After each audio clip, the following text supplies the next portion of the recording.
Thank you. Is this second? This one? All right. Oh, this isn't mine. This is an extra mic. Is this audible? You guys hear me, or should I hold this? A little louder. Yeah? Okay. All right, so let's see if I can get some slack on this. All right. Hi, my fellow hackers. I'm so honored to be here. It's really great. This is my first time talking at Hope. Been here a bunch, and although I can't see any of you because of the bright lights, I know you're there. So I'm Dr. Michael Laufer, and I am chief spokesman for the Fourth Use Vinegar Collective, where we are working to make it so that we can share medication as easily as we share movies and music. This is HIV. It's the little green ones. This is hepatitis. So deaths from AIDS, death from hepatitis, botched abortions, and drug overdose. These four things have two things in common. One, each one of them happened multiple times in the last 3 minutes. And most of them could have been avoided if the people who suffered from these had had access to the necessary pharmaceuticals. So let's look at each of these. This, if I can get it to go, this is GSK 744. It's going to be marketed under the trade name cabotegravir. This is an antiretroviral of a new generation, an AIDS treatment that was developed by GlaxoSmithKline. Today, for people who are suffering with AIDS, you have to take a regimen typically of 3 different drugs every day in pill form, and you have to take them at specific times of the day and different for each of them. And if you screw any of these up, you have the danger of your viral load spiking and your immune system being compromised and the danger of transmitting it. If your viral load is below detectable, that's not a danger. This, combined with a clever delivery system of nanoparticles in an intramuscular injection, can be administered once every 4 months. And beyond that, not only will it keep your viral load undetectable, and you will not transmit it, if you are not infected with HIV, it acts as a pre-exposure prophylaxis. This is an extremely powerful thing because you can go into a community with a high HIV viral load and not test. You just give it to everybody, and then no more new infections. This could wipe out HIV in a generation. Now, what's wrong with it? Well, GlaxoSmithKline owns this molecule, which is a very strange concept to me. And they haven't released it yet, and knowing GlaxoSmithKline and their business practices, it's probably not going to be free. This is, I'll give us pleasure, this is Solvati. This is a new hepatitis C drug. This is actually a hepatitis C cure.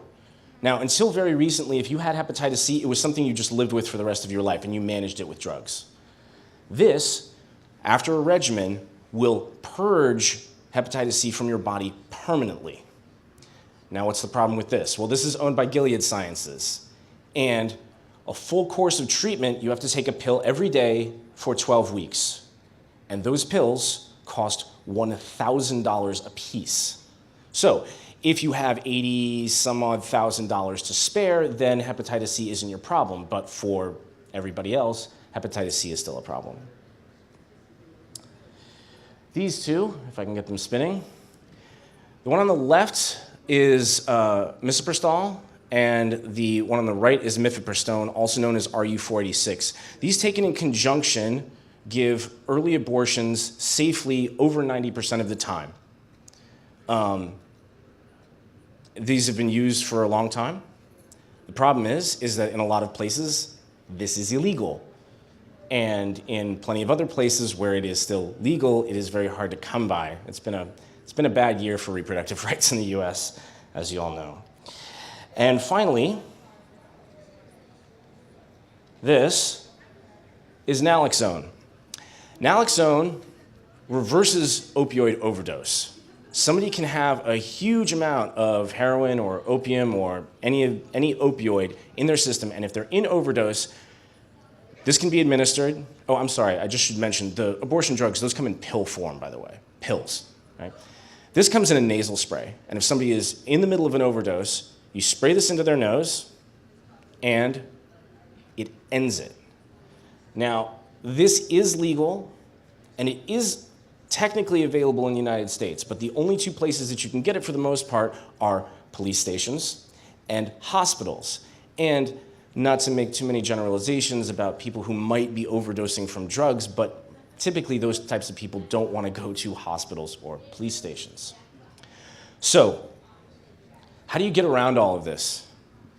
If you have these problems that you can't get to the drugs that you need because they're either too expensive or they're illegal, or you live in a third world country and you don't have the infrastructure to get the drug to you, how do you get it? Well, as we all know, recently technology has done some great things for us. Automation is this amazing thing. Hardware programmability, CNC machines, 3D printers, laser printing, laser cutting. All these things are really great because what automation does is you trade setup time and attention for active time and attention. Just like programming, right? Whenever you write a program, it's like there's some menial task that you don't want to have to pay attention to. And so you say, hey, I can get this computer to do this. So the question is, how do you make a drug? Well, it's done by chemistry, right? Chemists do it in a lab. Can we automate it? Well, sure. So the thing is if you ever read through a procedure on how to make something in a lab, it's typically pretty boring. You have a thing that says something like, in this solvent, add material A, and then add material B, and then stir at this temperature for this amount of time.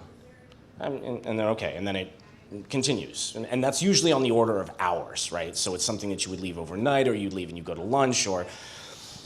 And so historically, research chemists have a graduate student do that because that's who you give all of the horrible work to. But eventually, some clever professor somewhere said, well, you know, I really could have my graduate students doing better things. Why don't we just automate this? These are commercial automated lab reactors. Now, if you look at them, they're not super complicated, right? You have a reaction chamber in the center, right? So this is a glass enclosure, and you can see that these two versions, and there are a lot of different versions out there, these two versions are jacketed. Whoop, I'm getting some feedback, sorry. These two versions are jacketed. So what you've got is, you've got an outside glass enclosure, and then the inside glass enclosure where the reaction's actually happening. The outer one has a fluid pumping through it at a set temperature to try and hold the temperature of the material. There's a bar that comes down in the center that stirs. And then you can see there are ports in the top for various things. So if you have to do something under a particular gaseous atmosphere, you can do that. And you can see on the one on the right, the top thing, that's a thermocouple that's coming in to test the temperature to provide a feedback system so the system knows that it's being held at the proper temperature. And then the other ports, you can do things like add a vacuum and inject new reagents. So some of these are sophisticated enough that you just load all of your reagents, your catalysts, and your solvents into tubes at the top, and you literally stick a USB key in and go boop, run, and you go home. And it takes care of everything, and you come back and you have your end product, pretty much, which is pretty cool. The problem with these is that they're extraordinarily expensive because they're only sold to hot research labs. And although I know all of you are going to go to the social engineering talk later, but they're technically only supposed to be sold to labs. So even so, if you had the cash, and it's still a little tricky to get. So the question is, can we do this ourselves? Sort of, why isn't there a DIY version of this, or why not? Well, there is. And so for those of you who can't see up here, I'm gonna switch over to a document camera so you can see some of this gear. But this is a picture of the beta unit that's on the left side of the table here. Or actually, this was the alpha unit. I'm sorry. This is on your left over here. So this is the top. And it's very, very rudimentary, right? It's very simple. I've got 2 tubes coming in that run to a pump. This circulates the liquid. On the left there, you can see the power cable coming in. That's just a T-warmer. And then on the right, there's a thermocouple, and that's sending to a feedback system. It's sending to a PID controller, which is a proportional integral derivative controller that's just trying to keep the temperature at a constant rate. And if you want to, if you can see over here on the right, it's running. And on the top, that's just a bicycle tube nipple so that you can control pressure or inject an atmosphere of something else if need be. And I have a little baby compressor pump that runs that. That can also be reversed if you're running it under vacuum. So this was how it started. It was like, well, that really shouldn't be too hard. We should be able to stir and heat for set periods of time without needing to spend tens of thousands of dollars. So again, here's the control circuitry. That's the PID controller on the left. And on the right, that's the compressor pump. On the lower left, that's a light that blinks. Because it's important to have user feedback to know that something's happening. Is the light blinking over there? Yeah. Awesome, cool. So something's happening. It's working. So this was a very basic setup. It worked fine, but we didn't do anything super sophisticated with it, right? We managed to make aspirin, which is a very shake and bake reaction. It's very simple, but it works, right? It's able to maintain temperature. It can circulate the fluid, et cetera. The next step, of course, is how do you automate it? Well, we now have really nice hackable drivers. So this is the start of the beta unit. This was sort of an earlier version, but you can see this is just a breadboard, and it's an Arduino Micro. The Arduino Micro is wired to these relay banks. Now, if like actual wiring that's a mess like this makes you nervous, like don't let it, okay? The only reason that there are a bunch of relays is because we wanted to be able to handle a little more current. So essentially, what we had it do at this juncture was it would trip this transistor, and then the relay bank would switch. And so one was for the stirring apparatus, one was to kick on and off the heater, and then the third one was going to run the device that actually would inject new reagents. So here it is running, and as you can see, there are blinking lights, so things are happening. Really important, blinking lights. This one's blinking too. Okay, good. So you can also see coming off the side, there's a temperature and humidity controller or sensor. We didn't end up using that, but this was sort of just a test run to make sure that we could actually make it work. So that's basically all you need, right? The elements are there. You need to stir, you need to control temperature, and you need to be able to inject reagents. Now, the question of injecting reagents is a little touchy, right? You have, in the old version, there's this pump that's continuously streaming liquid in and out. In the new version, we had to have something that would actually shuttle it in. So there's this, which was developed by some open source biohacker types. This is an open source syringe pump. And as you can see in the back there, there's a stepper motor, and then there's a coupler, and then this is just a threaded shaft, and then these are 3D printed parts. And I have sort of my version here, which is this. It's a little jankier, but this was yanked out of like an 80s cassette driver that a friend of mine who helped me prototype this and 3D printed the parts for me gave. And he's like, yeah, I think this would just drop in. So I got lucky with that. The syringe itself, if you go to build this, right, the open source syringe pump is out there, and you can download the files and everything. The syringe, they don't give specifics on, but it's a 60 milliliter syringe, and they're typically used for feeding baby calves, so you can get it at like farm supply stuff. This took me a while to figure out, so there's a tip on that one. So the whole idea is we've got something that's off-the-shelf parts, free, open source, everything's ready to run, and we want to make something with it. So who wants to see me make something? Yeah? All right, cool. So first we have to talk about what it is I'm going to make. So, yeah, I hear murmuring. I bet some people have some guesses. So this is Gertrude Elion. She's one of my big heroes, and although she was recognized in her time, I still think she's not sufficiently well sung. She was in a PhD program for molecular biology, I believe. She was studying pharmaceutical medicine, essentially. And at the same time, she was doing research. And her PhD program came to her and said, "You're really working too hard, and you need to take this more seriously." And she went, "Oh, really? Excuse me." And she dropped out. And a few years later, she won the Nobel Prize in medicine. This woman rocks my world. She developed a lot of amazing drugs. Her lab, right before she died, the last thing that the big one that she did was she developed AZT, which was one of the very first antiretroviral AIDS drugs. It was the thing that created the Lazarus effect and the whole thing from the Dallas Buyers Club. That's what they were buying.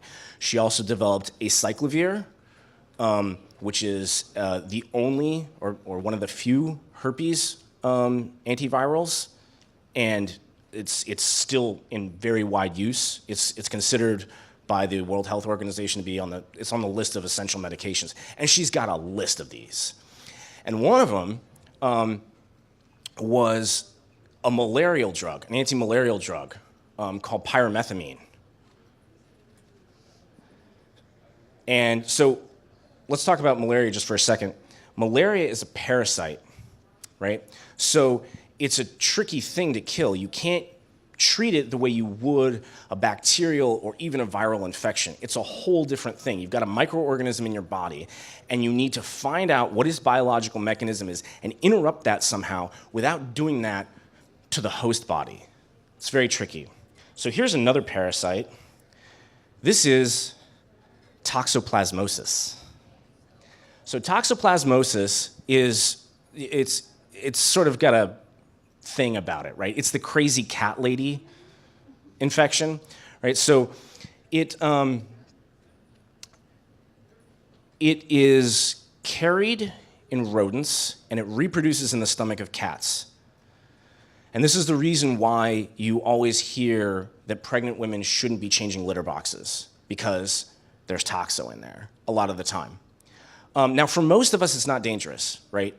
Like 23% of Americans have toxoplasmosis and have no idea. I probably have toxoplasmosis. And if you want to learn more about toxoplasmosis, I recommend a talk by Robert Sapolsky where he talks about the actual mechanism for its reproduction and how it works in the brain. So most of us have little cysts in our brain and they're not really doing much and it's okay. But if your immune system is suppressed, i.e., if you are in advanced stages of cancer, or if you are HIV positive, or of course, if you have something not yet born that's still building its immune system, this is really, really dangerous. And I will not show you any pictures of anybody actually suffering from this because it's really horrific. So, if I can spin it up, there it is. So this is the drug that she developed. 2,4-diamino, 5,4-chlorophenyl, 6-ethylpyrimidine.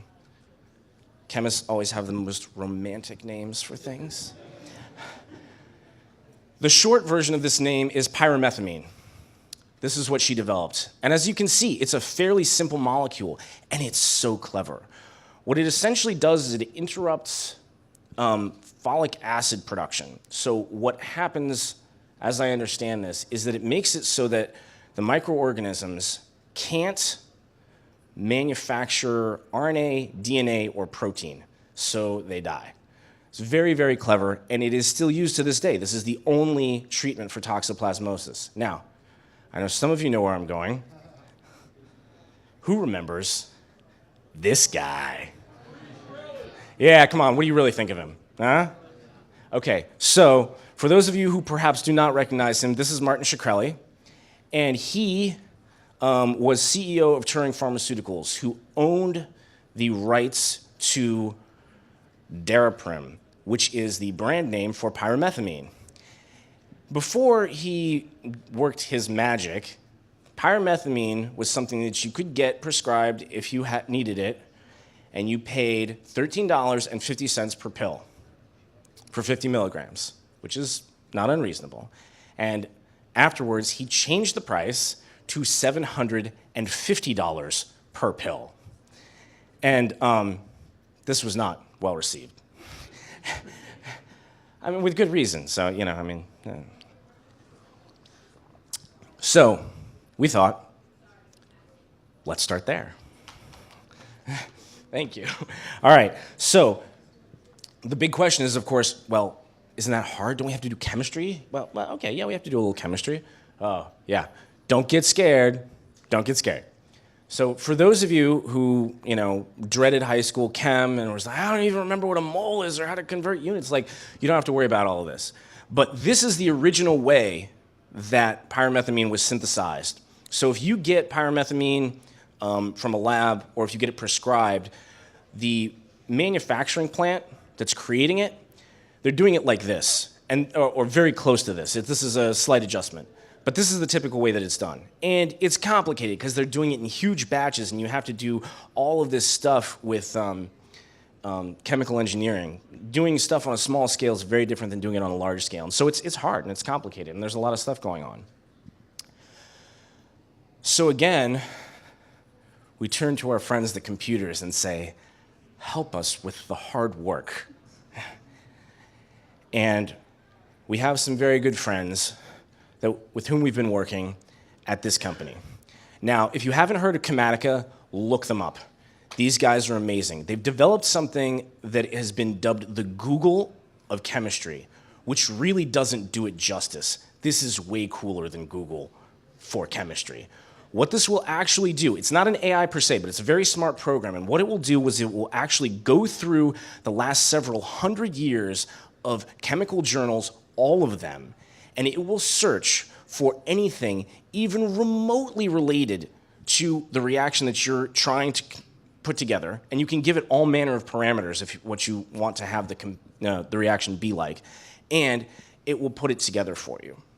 It's amazing. It does this amazing combinatorial search, and then, of course, there's a chemist on the other side who's actually taking a look saying, will this actually work? It's designed to be something that enhances the intuition rather than replacing it.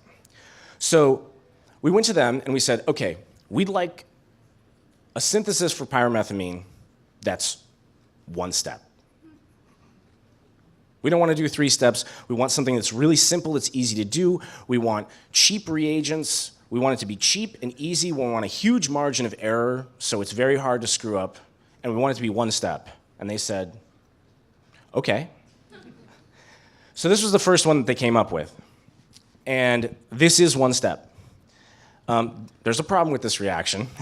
So this is what's called a Suzuki coupling. Suzuki coupling is where you use a palladium catalyst. Now, the 2 problems, so this is actually a screenshot of the program itself. I haven't used it, but this is sort of the interface that it gives. And on the right, this is a map of where it's pulling its information from. So incredibly sophisticated program. So this one step here, there are 2 problems. One is, when you use a palladium catalyst, you end up with palladium in solution and then palladium in your end product. Palladium gives you heavy metal poisoning if you have it. So it's very hard to filter that out. And so we were like, okay, we probably can't use that one. The other problem is that one of these precursors, the one on the bottom, is like 450 euros for a gram. So we were like, this kind of defeats the purpose of trying to make it cheap and easy for people to make their own drugs. Have you got something else for us? And they said, okay, well, let's look again. And they gave us this. So if you don't do chemistry or don't like chemistry, you can just sort of think of this like a geometry problem, right? Like just shapes. And you can sort of see how these pieces connect, right? The one with the bromide sort of hops there, and you get this cute one on the top with the zigzag, right? And then this one flips around and attaches, and you get the second ring, and that end product is pyrimethamine. All of these precursors are commercially available. They are very cheap, and this is 2 steps, and they're fairly simple. One's a Grignard reaction, and the other one is a condensation reaction. And so essentially what you have to do is, I won't get too hard into the technical stuff. You have to keep your labware dry. You have to use the right solvents. Be careful. You make this ketone here, and then here, and you have to do it slowly so that things don't heat up. You have to do it in ice, under ice. And then you do the second one, and this one's fairly simple. And at the end, you have pyrimethamine. There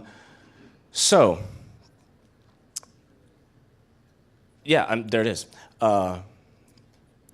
It takes a few days because when you do your stirring and mixing and allow the reaction, you have to allow for this to go overnight each time. And you have to do a workup where you separate things out. But these all are very, very simple things. They're very doable, and all of the academics we've talked to who are working on trying to implement this in the lab are like, yeah, this is super easy. So because this takes 3 days, I can't do the whole thing for you right here. But I will do the very last step. Now, the very last step of any chemical reaction is a purification step. So in this second step that you look at, right, you're going to get pyrimethamine out, but you're going to have garbage from before. You're going to have unreacted components. And so you have to go through and make sure that you filter that out so that you don't have the garbage also entering into your product. So I'm going to sort of do that here. So I'm going to switch over here and turn this on. So can we switch over to the document camera here, and I can start doing this? And while that's switching, oh, that was super fast. Awesome, thank you. So give me just a moment here while I switch over. I just need to do this. So on the table here is the beta unit, and so you can see it spinning up here. And what it's doing is this is the dissolving of pyrimethamine and the unreacted components in methanol. Methanol is wood alcohol. It's the stuff that makes you go blind from moonshine, right? Or if you watch Dukes of Hazzard as a kid, that's the stuff they put in the car to make you go fast. You can buy this as racing fuel. So it's also available. And you can buy it from chemical supply houses as well. So the way the recrystallization purification works is that you heat it, and then you saturate it with the reagents. And then what happens is, as you let it cool, the unreacted components stay in solution, and your product precipitates out. So looking over here, okay. So here, this is sort of the wet stuff. You can do this through a coffee filter. This is a piece that I got out of like an espresso machine. And this is what it looks like wet. And then you have to let it dry. So you can do that with a vacuum pump, or methanol has a pretty high vapor pressure. You can just like wait overnight. And then this magical white powder here is pyrimethamine. And so this has been purified. This is down to, this is over 99%. So how do we put this together? Let me just put the mic over here. Give me a second. I'll do it on time.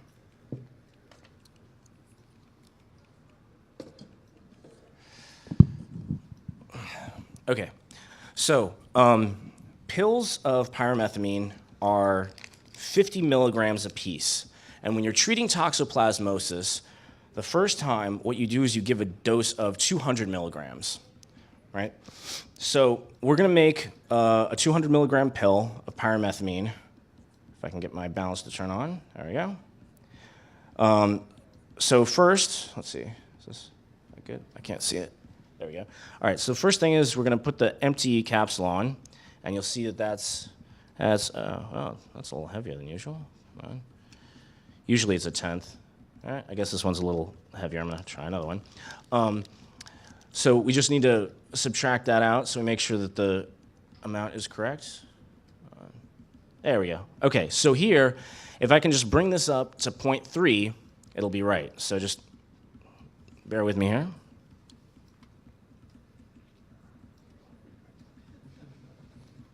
Yeah, this doesn't look shady at all, right? Yeah, earlier, like, it was chunky, and I was, like, chopping it up with my Hope badge, and I was like, yeah, nothing to see here, nothing to see here. Let's see. Oh, so close. So close, all right. Bear with me here.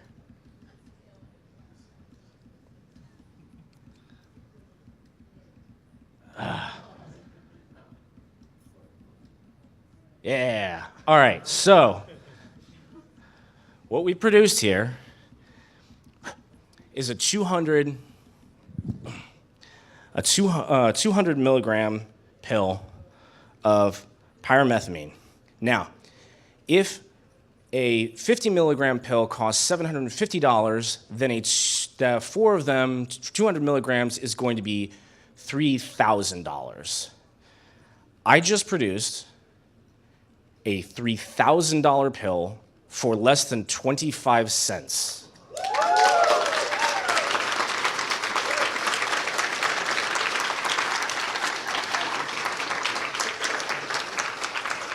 Thank you so much. Now, I can't see, but who wants this one? Anybody?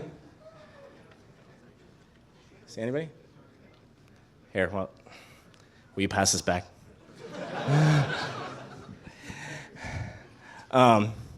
You know, I might have another one that I pre-packed in case I wasn't able to, like, create it on the fly. Does somebody else want one? Yeah? Who wants a $3,000 pill? Let me see. Oh shit, I'm just gonna make it rain. Woo! Now, how many of those do you think I need to get rid of before I can buy the Wu-Tang album? All right, can we switch back to the presentation?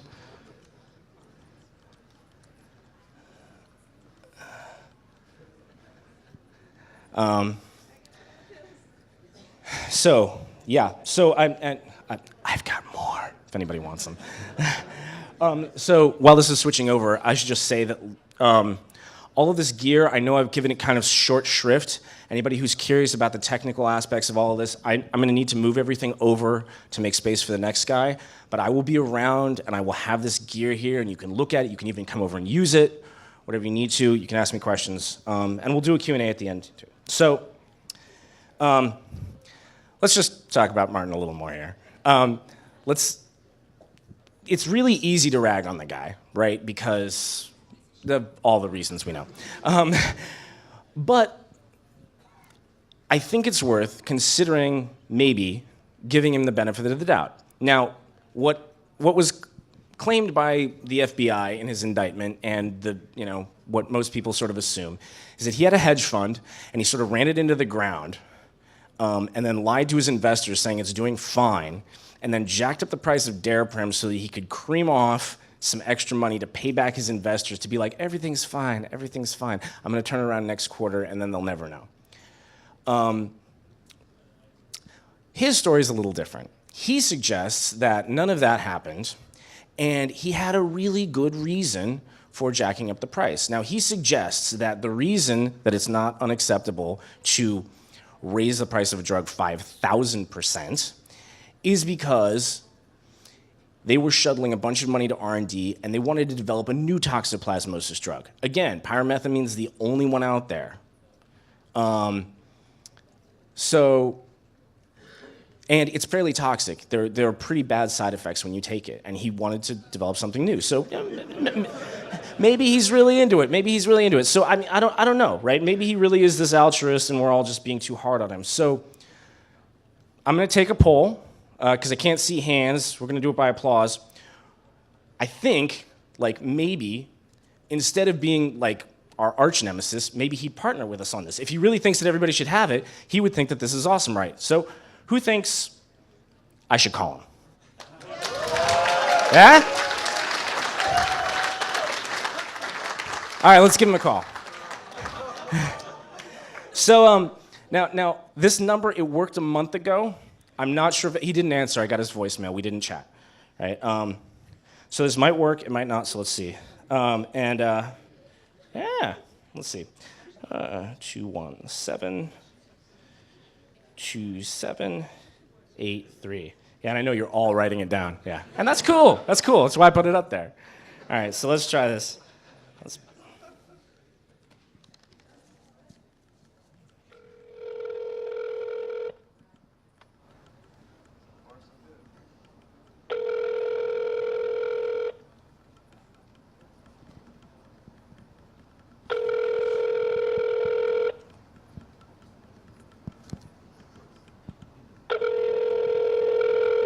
Maybe he's playing video games? I don't know.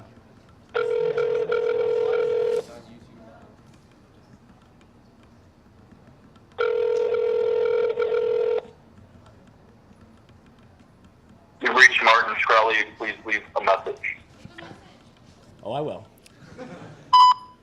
Hey, Martin, this is Dr. Michael Laufer. I'm down at the Hope Conference live, and I've just been showing a bunch of people how to make Daraprim for pennies. And since you're into the idea that everybody should have access, I thought you'd be into the project and maybe want to partner with us. So I'm going to be in town until August 3rd, and we should get coffee. And even if you don't think that we should partner and you want to become arch nemesis, that'd be fun too. So give me a call. My number is 415-827. Thanks a lot. I appreciate it. Give me a call.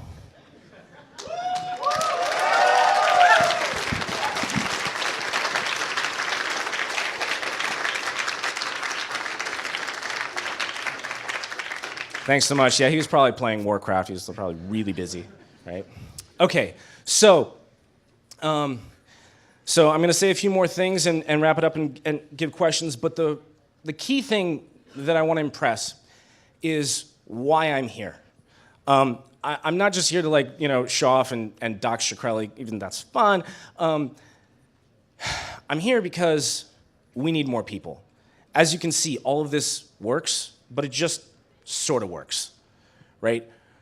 The hardware works, the software is okay, we have a website, we have all of these things, but they're only just barely functional. To say that this is a beta unit, I'm being very generous to us. This is essentially like an alpha plus, okay? It works, you can do it, and at the end I'll show you we have all of the files and all of the plans, and you can download them directly or torrent them, and I'm seeding it now, so you'll be able to get it right now. But we need help, and I want help from everybody in this room and everybody who couldn't make it in. I know that I'm in a great friendly environment. I could feel it when I walked in the door this morning, and I know that people have the same feeling as I do, that ideas shouldn't be owned. And the ownership of ideas, even if you do believe that that's not as weird as it sounds, that shouldn't supersede the right to be able to save yourself from a deadly disease. I believe a revolution is coming. And I know that sounds very grandiose, but in this country, during the Civil War, there was an impasse between economic certainty and morality. People were saying, we need slavery to maintain the economy, and there was another group saying, people cannot be property. And I believe that we are on the edge of something very similar, where people are saying intellectual property is necessary for the economy to function. And some of us are saying ideas cannot be owned.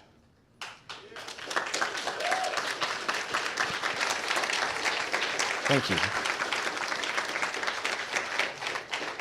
And so I'm hoping that this revolution can start, and we'll be a part of it. And I want you guys to be a part of us. So please, there'll be links to the website where you can come in. If you're shy, if you're not, just hit me up. I'm hard to miss. And I'll be over here after the talk. Let me just do a few other things before we move on. I want to thank Chematica. This is a great company.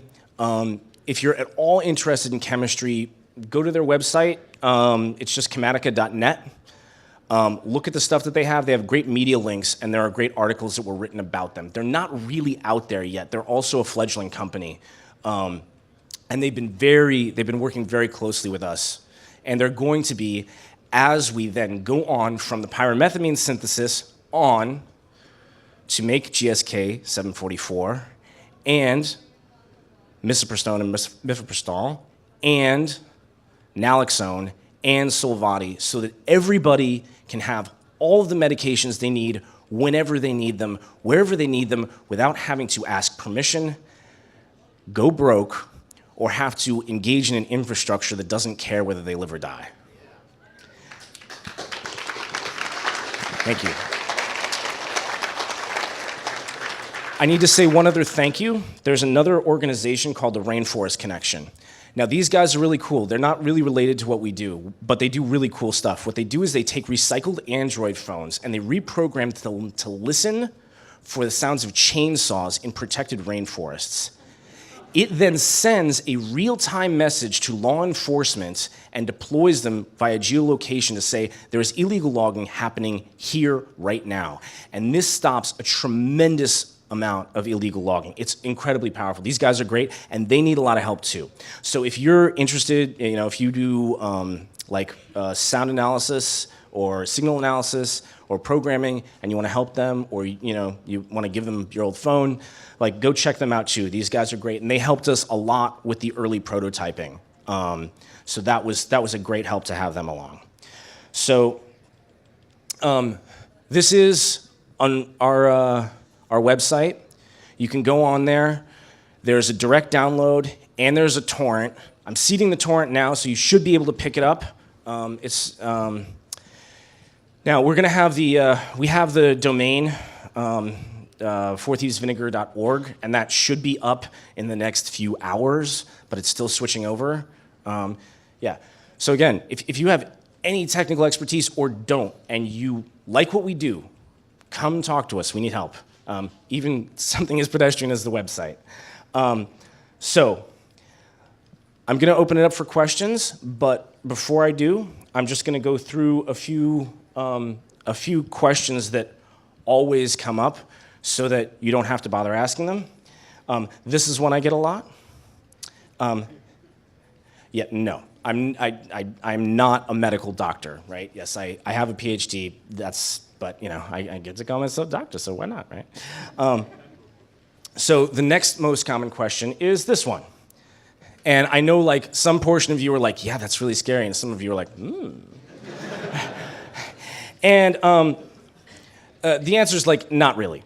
So there are two reasons for this. First of all, this only works in really small batches. You can, if you really wanted to make some opiates, you maybe could, but you wouldn't be making very many. And it wouldn't be worth the trouble of building the whole apparatus to just do that. Not to mention, if you ever read a book about how people manufacture narcotics, it's way easier than building all this. It's very simple. Go ahead, read some Uncle Fester books, and it'll all come clear. The next one that I get from concerned people is this, right? We're all very concerned about all the antibiotic resistant strains of diseases because of the overprescription of antibiotics. I know I am, because I used to have 3-foot-long hair. And the reason I'm standing in front of you bald is because I got infected with MRSA when I was in Central America, which is methicillin-resistant Staph aureus, a very, very nasty thing that a lot of people die from, and I didn't, but I lost my hair. I'm a little grumpy about it. So it's worth saying, well, what happens if people make medications and they take them recklessly? Well, that's a danger, but it's not super likely, right? Because if somebody has, at least at this juncture, the wherewithal and the forethought to make something this technical because they feel it's important for them to make their own medications, it's really unlikely that they're then just going to take them wrong. So again, yes, of course it's a danger, but as I think we all agree, better to have information and tools out there than not, and it will do more good than harm. So this is the next one that we get all the time. Oh, chemistry's hard. Yeah, isn't there this story of some drugs that got out that were bad because somebody just made a little mistake? Well, yes, right? But avoiding this is the whole premise. And the reason that we work with Chematica so closely is that we're trying to make reactions that are foolproof.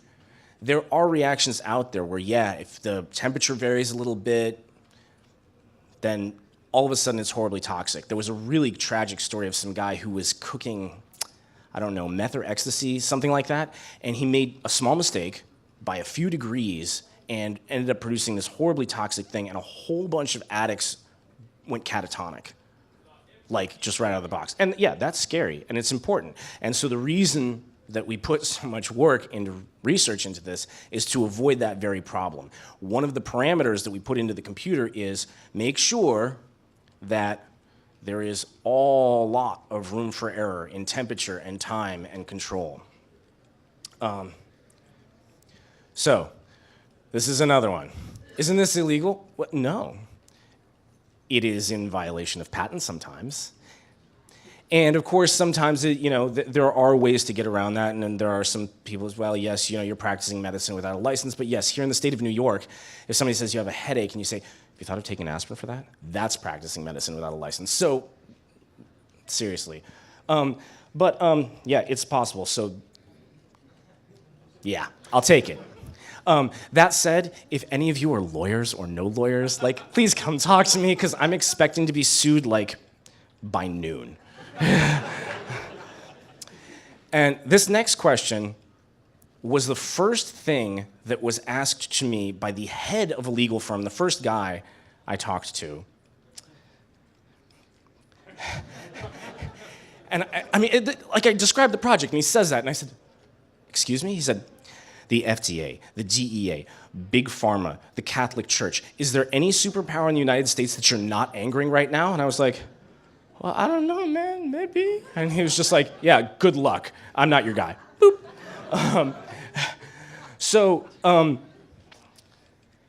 The project hasn't been public till today, but now it's everywhere.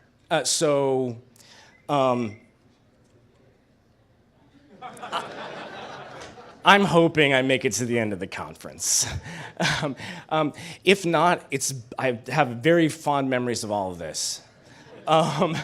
So I just want to thank everybody for coming, and again, encourage you to come up and talk. Even if you don't want to be part of it, just to chat, if you want to know more stuff about it, if you want to try being an alpha 2 tester or a beta tester, if you want to help us with the project, if you believe, as we believe, that the freedom of sharing ideas should include the freedom to manage your own health, please come join us. Thank you so much.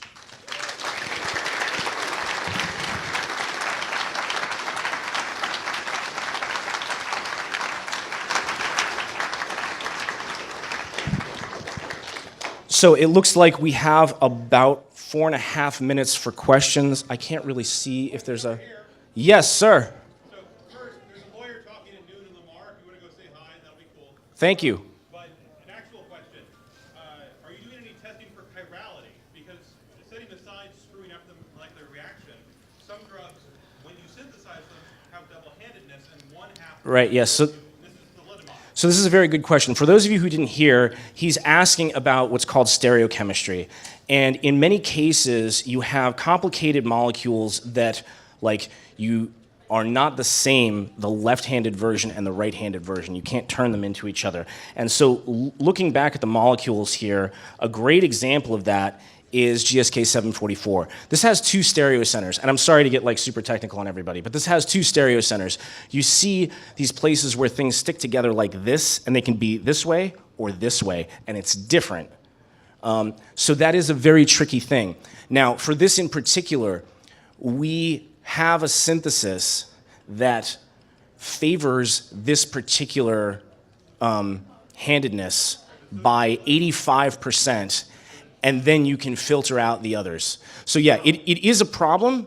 It is a problem. And so again, some of these do not. So pyrimethamine, our favorite here, is a very simple molecule. As you can see, it's small and it's flat. I mean, it's not really flat, but what it is you see that it has, its connection points are all, they all spin, right? So there's nothing rigid here, right? You have these two rings, and then everything else just rotates freely, if you imagine those as being like rotating joints. So yeah, really good question, and it is a problem, and it is something that we spend a lot of time, and Chematica is notoriously hot for being able to get syntheses that work well with stereochemistry. And mind you, the 85% figure that I just quoted you is before Chematica's even had their hands on it. So they're probably going to be able to reduce that by an order of magnitude.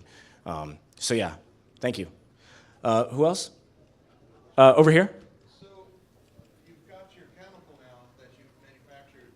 Is there a way to then take that and easily determine that you actually got what you were hoping to get? Right, this is a great question that I get a lot too. So typically in normal chemistry, what you end up doing is you sort of like, you make a mess in the lab, and then you do a lot of filtration and a lot of analytical methods, right? Where what you do is you do gas chromatography, and you do spectroscopy, and you do nuclear magnetic resonance imaging.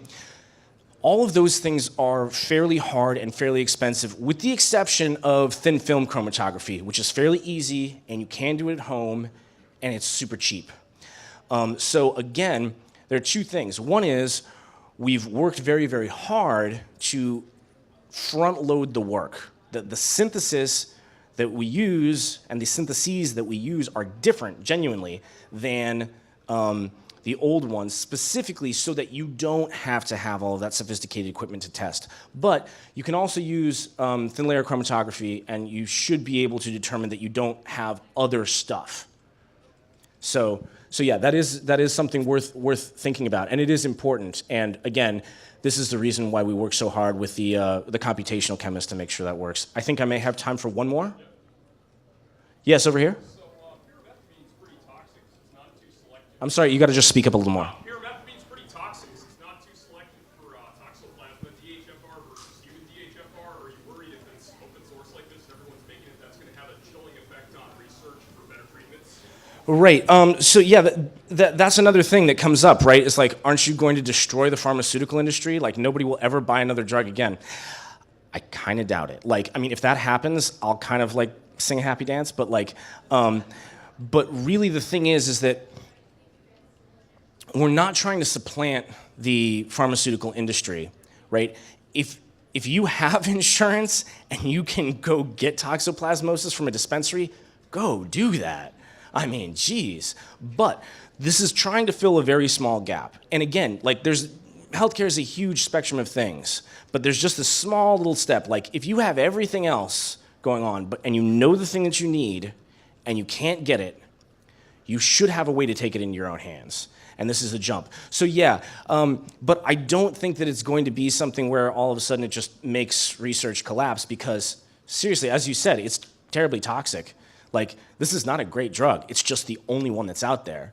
So really, we should be doing research. And if a doctor came to me and said, well, you could go home and you could make yourself, pyrimethamine, or you could instead buy this new drug that doesn't make you like nauseous and dizzy and make you go into convulsions, I get the better one. But yeah, that's an important point on an infrastructural level. It's something we think about a lot. And I think that might be it. Is there one more? Can I take one more? Question about the precursor chemicals. We were talking about methanol, and for example, get jet fuel. Do you have some sort of master list of like where to get bromide, for example, on that website? Or Oh, right. Yes. So about the details. So again, it's a pretty, we're sort of at an alpha stage. When you do the download, there is supporting literature, there are research papers, there's the code for the Arduino Micro, there's the files for printing all of this. You kind of have to hack it together yourself because it's at this preliminary stage. But yes, all of that, where you can order it from, how much it costs, all of that is outlined. So yeah, so thank you. Thank you again all so much for coming. If you have other questions, I'll be over here. Thank you so much.